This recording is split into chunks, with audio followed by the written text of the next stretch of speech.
Live long and prosper, everyone. Yeah, I was just saying, we were talking about Star Trek a little bit before the show. I was saying you could talk about Star Trek on the air a little bit if you want to, talking about Bill Shatner's toupee and props and stuff. I'll get us some links. I forgot the name of I have the book in my library somewhere, and I read it. I've read it like 3 or 4 times. It's a behind the scenes look by the guys that actually produced the show. They're the ones who hired. One of them hired Gene Roddenberry because he was running Desilu Studios, and the other one was Justin something, I forgot, but he was like an executive producer.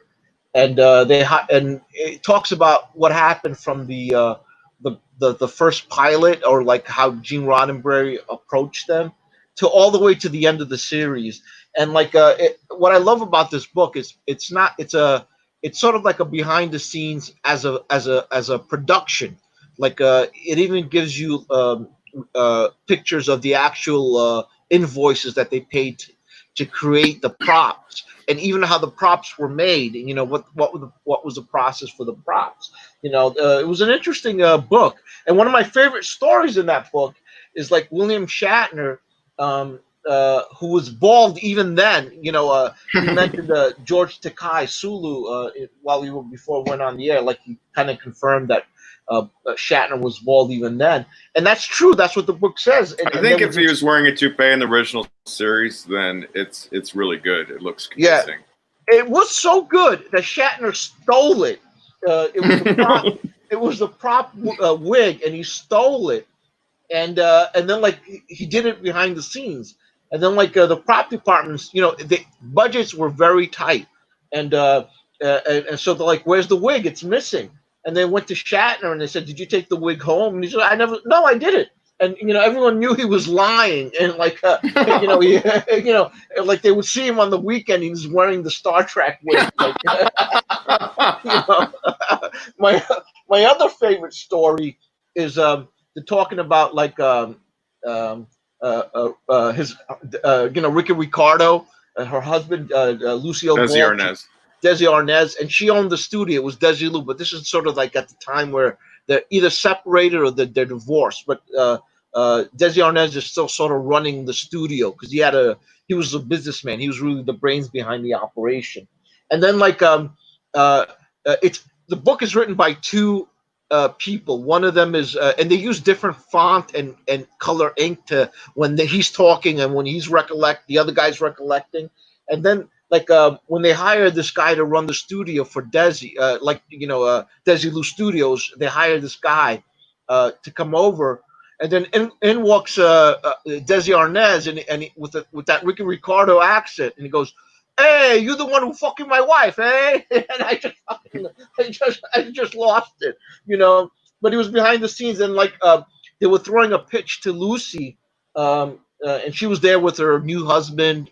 And other people, and they're pitching this idea of Star Trek, and then like not expecting to be accepted because everyone sort of like turned them down, and then he got a call, Gene Roddenberry, and he got accepted, and then like he met her in the studio and he wanted to thank her, and he was describing Star Trek to her, and she had no idea what he was talking about, and and then she tells him, "What about that show about Bob Hope?" And she goes, "What are you talking about?" The one where all the stars go to the South Pacific during World War II and entertain the troops and stuff. That's what she thought Star Trek was. And she was totally clueless about it. It's sort of like a miracle this show was even made. Bob Hope is Captain Kirk. Yeah. There was even a story within there that kind of touches upon our the more things change, the more they stay the same. In the 1960s, NBC hired a diversity officer. His job was to make sure there was like proper. It wasn't to inject social justice warrior shit in it, but like they hired somebody who was African American to run sort of like their script division or something, like the censoring or whatever, and to make sure that they're contractually obligated. And one of his biggest thing was he was always upset that the shows were being on the ship and not on the taking place on planets, and Like he would complain that this episode Hi, took Chris. place.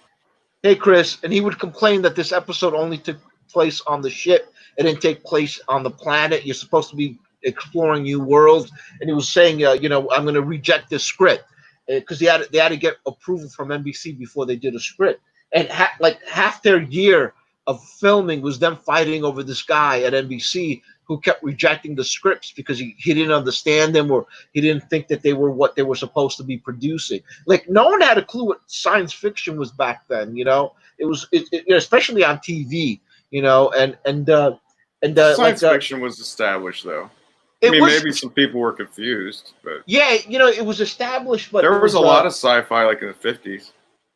Plus, like H.G. Wells wrote like turn of the century. Yeah, it was weird. That's why it was so odd, because they kept saying, "Why are you guys having such a hard time?" And then you got to understand, it's a difference between TV thinking and then like what it was sold at books and stuff. Well, Star Trek was like a episodic space opera with I don't know. I guess you call them now. You call it like a social justice message, but I guess you'd call it like a moral or something. Usually, yeah. I think it was a pretty normal formula. Oh, and the other thing, it takes a little bit from the space opera stuff, meaning like there's old like Buck Rogers and Flash Gordon serials and stuff. It kind of takes from that a little bit. Yeah, and the other thing that I found fascinating was like when they got hired, it happened so fast, so suddenly that they couldn't find people from the union to work for them. You had to be in the union, and pretty much everyone that was of any talent already had been committed. You have to like hire them beforehand, and there was no one available. And somebody had the bright idea of going to the retirement home and finding people that were retired to work on the show.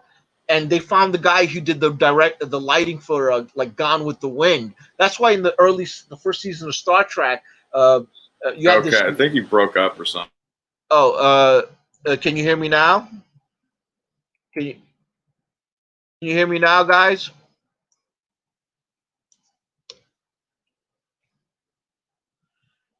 Testing 1 2 3 testing. Testing 1 2 3. I think I'm working. I think you're not working because you're frozen and I can see myself talking. But like that's why in the first season of Star Trek, Kirk is like lit up like a. I dropped out for a second. Yeah, I could see. Well, I was saying like they went. The book says that they got accepted for the show really late in the day, like, and then when they went to hire directors and lighting people and camera people, there was no one available because everyone had a job. No one was left. And the book, by the way, is Inside Star Trek: The Real Story by Herbert Solow and Justin. What's his fucking name? Jesus Christ, I forgot his name. Just in time. Yeah. Just in time. Yes. Justin Timberlake. So like they Justin went to Trudeau. Justin Trudeau, Justin Blackface. So they went to the old age. Oh, there it is. Inside. I had to fucking find it on Amazon. Inside Star Trek: The Real Story. It's from 1996. It's from Bob Hope and Justin Trudeau. And by the way, guys, the book itself, it's hard to get. It's like the paperback is like ridiculous, out of print, so it's kind of expensive unless you get it used. By Herbert Solow and Robert H. Justman, who's the assistant executive producer on that show. Robert H. Justman. Yes, yes, sir. Interesting. So that's a great book. I've read it like cover to cover like several times. Only like the first time I just read it because I love Star Trek. The second time I read it was because it's the nuts and bolts of doing a TV series. Why are you talking about the styrofoam and the bubble wrap? Oh yeah, the Klingon Belt of the original series. The Klingon Belt, the buckle. You would think it's some sort of metal or something. They wanted to make it look futuristic, and they had no money. They actually took packing bubble wrap, like those things you pop. They go pop when you squeeze them. They actually glued that onto and made that the buckle. And, of course, back then there's no such thing as high definition. So on TV, you can't really tell those kind of details. And all those bulkhead um, fixtures that they kind of look like electronic panels and whatever. They look like they're sticking out of the wall and they're painted red and whatever. That was actually styrofoam boxes that they found in the garbage, and then they painted them and then they glued them onto the wall. If you touched them, if you leaned against them, your hand would go right through them. So, but it looked futuristic. It kind of looked like machinery or something, and that's what it was made out of.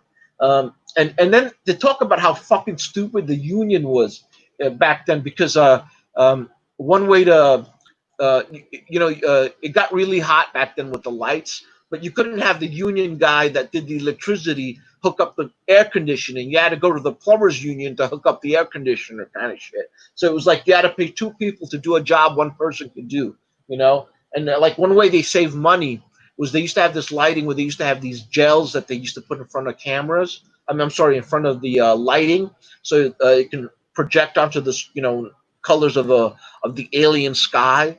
And then, like, they found out it was so expensive. That's where all that money would go. It would go into a guy that did the electricity. It would go into a guy that did the cooling, and then they had to pay another guy for some other part of that machinery. And then somebody had the bright idea: why don't we just paint the wall? Why don't we just paint red on the on a canvas ceiling or something? And then that'll be the planet, And that's what they did, and they would save money that way. And on camera, you couldn't tell. They needed a handler for Bill Shatner's toupee. Yeah, and it was funny. There was even a jealousy thing that they talk about where Shatner another handler for his ego. Well, Shatner got upset that Spock was getting more fan mail than he was, and then he forced Gene Roddenberry to have a meeting where he's like, Gene, can you tell me who's the star of the show? Is it me or is it Leonard Nimoy? And like Roddenberry didn't want to because he knew that Spock was popular, and he's like, oh, we all know it's you, Bill. But because of that, he was really upset about having to do that, and from then on, he never liked Bill Shatner, ever again. He never wanted to talk to him. He never wanted to have a meeting with him. And then pretty soon, everyone fucking hated Captain Kirk on the show. I thought everyone loved Captain Kirk as a kid. I thought this was like a chummy family, but behind the scenes, everyone fucking hated each other. Shatner's overacting is the reason that Star Trek has lasted so long now. It is. You know who says that? Because if he just was like a regular actor and didn't give those crazy performances, and people might have forgotten about the show. Well, that's actually true. Because I actually saw a documentary done by Leonard Nimoy's son, where he's interviewing his father before he died, and they were talking about Spock's first incarnation on the pilot with Pike, But like the way Shatner acted, the way Leonard Nimoy would act is if the guy he's acting against, like yin and yang, if the guy he's acting against is like quiet and demure, like Captain Pike played him like he was burned out, Captain Pike played him quiet. He wasn't loud or anything because he was quiet.